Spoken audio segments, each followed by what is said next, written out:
Vous écoutez Criminel 2.0, épisode 3. Marc Karpelès, 3e partie. Comment cette monnaie peut-elle faire concurrence aux autres monnaies? Et quelles sont les entreprises qui l'utilisent déjà? Direction Shinjuku, dans le quartier des affaires de Tokyo. Au milieu des tours, il trouve cette société. Mt. Gox, une des rares plateformes qui utilise la crypto-monnaie. À cette époque, l'entreprise est spécialisée dans l'échange de cartes Magic.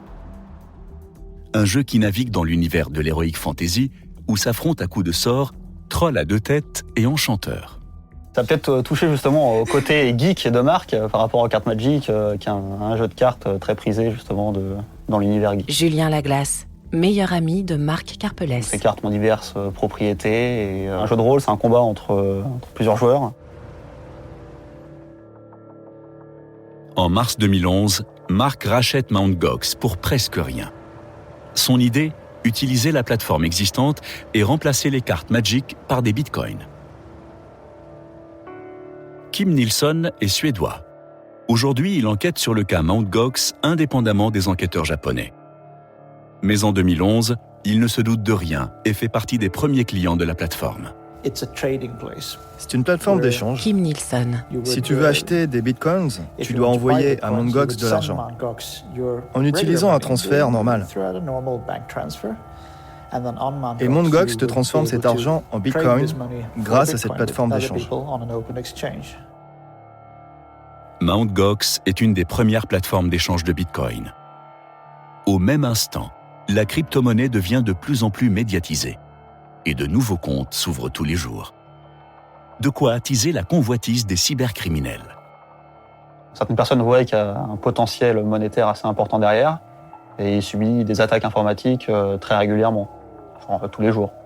Donc c'est un peu comme si on savait qu'il y avait une banque avec énormément d'argent au coin de la rue et qu'il y avait des voleurs qui essayaient de passer tous les jours en grappillé. Le 19 juin 2011, 3 mois après le lancement de Mt. Gox, Marc Karpelès est victime d'un premier bug.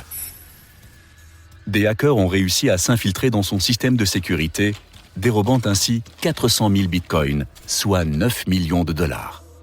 Le site ferme brutalement et Karpelès disparaît pendant 48 heures. Plus aucune transaction possible, et plus de dépôt ou de retrait possible non plus. Et pendant ces 48 heures, Marc travaille sans relâche. Il dort pas et il recode toute l'infrastructure afin de pallier les bugs et de pouvoir rouvrir Gox le plus rapidement possible. Comme n'importe quel service qui s'arrêterait pendant 48 heures, il y a des plaintes et les gens se demandent ce qui se passe. Ce qu'on voit, c'est qu'il réagit presque avec fébrilité. Pierre Alonso, Qui communique très mal. journaliste à Ce Libération. qu'on sent, c'est qu'il découvre pour la première fois, je pense, l'ampleur du business dans lequel il est maintenant. Marc est un très mauvais communicant, mais un redoutable développeur. Comme dans une partie de cartes Magic, il va mener bataille après bataille pour fidéliser ses clients frileux. Quelques jours après le bug sur un forum online, il les rassure en transférant en direct 424 242 bitcoins, soit 170 millions de dollars en bitcoin. Marc fait ce transfert après la réouverture de Gox, donc après ces 48 heures, pour prouver que Gox est toujours solvable et que l'entreprise a toujours de l'argent. Mais Marc veut s'adresser spécifiquement aux geeks, son cœur de cible. Alors sur le forum, il glisse des références directes à une bible de la geek culture, la somme étrange de 424 242 bitcoins et le message qui l'accompagne, 42 est la réponse. Ça vient d'un livre de science-fiction qui s'appelle H2G2, le guide du voyageur galactique, qui est sorti adapté au cinéma aussi. Les geeks adorent jouer avec les références, justement ça montre l'expertise et l'érudition qu'ils cultivent, et ça donne un côté social, c'est-à-dire t'as compris la référence, moi aussi j'ai compris la référence, on en est tous les deux. Donc j'ai interviewé des tas de geeks qui avaient le t-shirt 42 ou d'autres références pointues du même type, mais celle-là elle est assez représentative de cette idée-là. Et sa stratégie fonctionne. Petit à petit, les clients reviennent. En quelques mois, Mt. Gox double sa base client. Ken Shishido, comme beaucoup d'autres à l'époque, fait partie de cette vague de nouveaux utilisateurs qui se sont laissés séduire par Mt. Gox pour utiliser cette monnaie virtuelle. Quand le Bitcoin a commencé à prendre de la valeur de 10 à 250 dollars, ça a pris 25% de sa valeur en 1 ou 2 mois.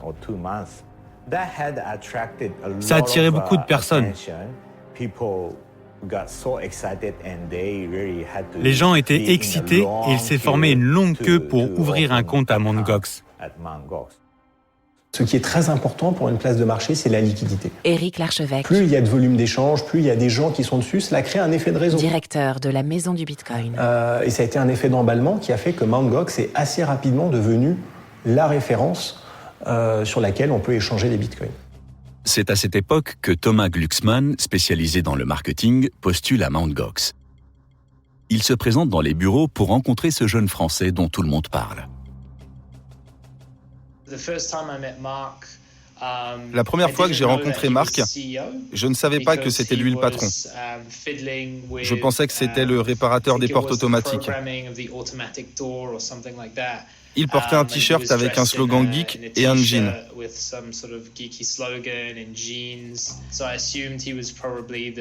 Je pensais qu'il était peut-être le chef technicien qui essayait de réparer les portes. Il est embauché et assiste à l'ascension vertigineuse de l'entreprise. Les gens venaient nous voir parce que Mt. Gox était une référence. Les personnes prenaient la valeur du Bitcoin sur notre site. Les médias parlaient de nous.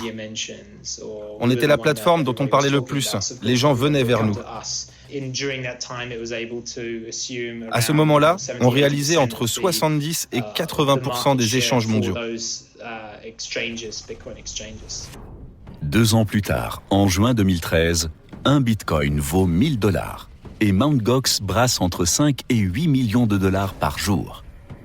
Plus le Bitcoin prend de la valeur, plus les clients sont nombreux, plus la plateforme grossit. Marc Karpelès gère les comptes de 127 000 utilisateurs et emploie une 60aine de personnes. Il triple ses effectifs en seulement 1 an. On a grandi si vite. On dominait le monde du Bitcoin. L'attention était centrée sur nous. Tout le monde voulait ouvrir un compte ou investir. C'était excitant.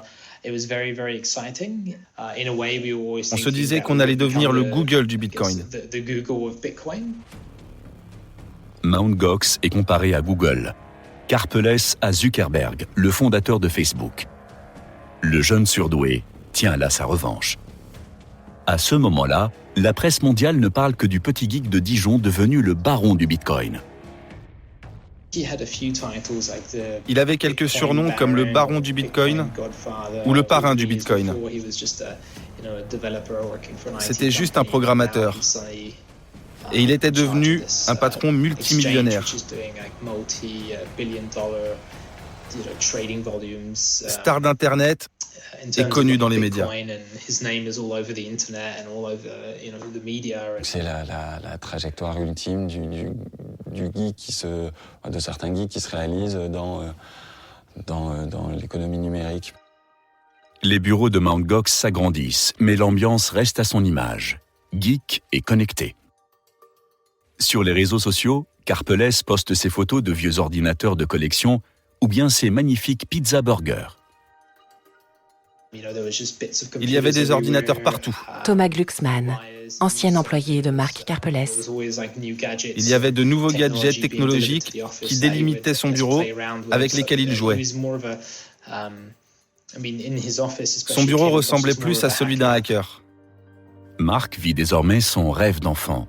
Il emménage à Meguro, au sud de Shibuya, le quartier le plus chic de Tokyo, en haut de cette tour qui surplombe la ville. Dans un appartement à $10 000 par mois. Et se paye même quelques extravagances, comme un lit à plus de $40 000. Dans les médias, il y a un objet qui résumera la vie qu'il vit au Japon. C'est un lit king size qu'il a acheté et dont toute la presse parlera parce que ça devient l'emblème de sa mégalomanie.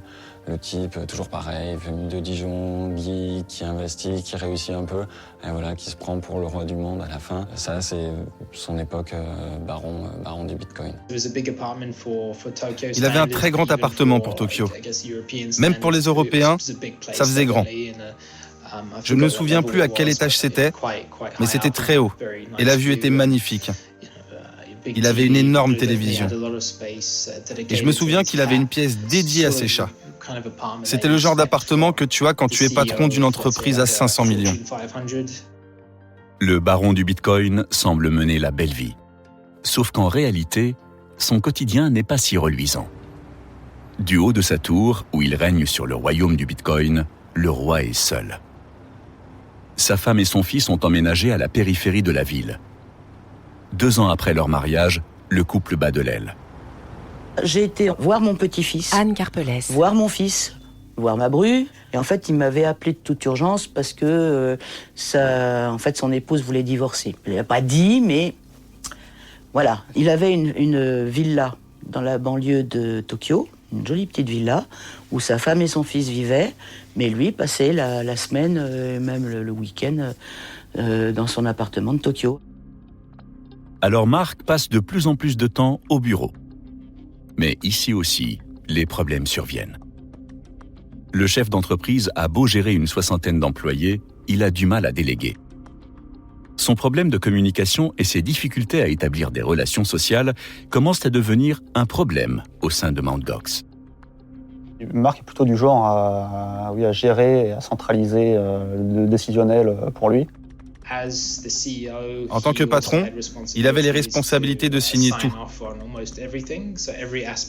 La comptabilité, le marketing, les contrats, tout ce qui concernait les affaires.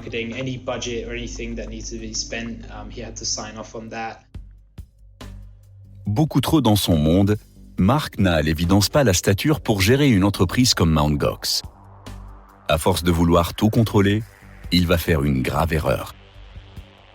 Au milieu de l'année 2013, Mt. Gox ouvre des comptes aux États-Unis, mais Marc Carpelès oublie de déclarer la plateforme comme fonds d'investissement. Le gouvernement américain lui réclame alors 5 millions de dollars. Vous venez d'écouter Criminel 2.0. Si vous avez aimé ce podcast, vous pouvez vous abonner sur votre plateforme de podcast préférée et suivre Initial Studio sur les réseaux sociaux.